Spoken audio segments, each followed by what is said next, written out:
Ceux qui ne sont pas alignés avec l'Occident sont souvent diabolisés sur la scène internationale en tant que dictateurs, tandis que ceux qui servent les intérêts de l'Occident sont considérés comme bons. Beaucoup ont été victimes de complots ou destitués par les puissances occidentales. Les dirigeants occidentaux ont tendance à qualifier d'autres dirigeants de dictateurs sans pour autant examiner leurs propres actions. Pendant la période coloniale, de nombreux actes violents ont été perpétrés par les puissances coloniales, mais ces actions ne sont pas toujours qualifiées de barbares ou de sauvages. Au contraire, elles sont souvent glorifiées.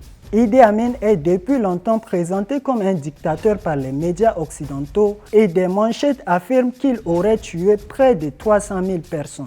Il avait d'ailleurs déclaré à ce sujet « Si les pays occidentaux me voient comme un méchant, cela signifie que je travaille pour le bien de mon peuple. » La Grande-Bretagne, connue comme étant un pays qui a commis des actes barbares à travers ses campagnes coloniales, a entraîné Idi Amin dans sa barbarie après l'avoir recruté dans les armées coloniales britanniques. Il a été envoyé au Kenya pour réprimer les insurrections des rebelles Mau Mau. Pourtant, ces rebelles que la Grande-Bretagne qualifie d'ennemis de la paix, des terroristes sanguinaires, étaient en fait les autochtones kenyans réclamant leur liberté.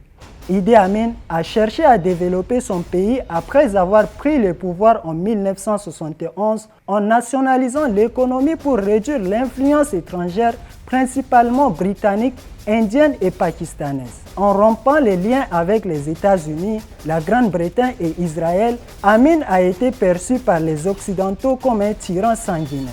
Cependant, la perception de l'histoire dépend de qui l'écrit, et la version du colonisateur diffère de celle du colonisé.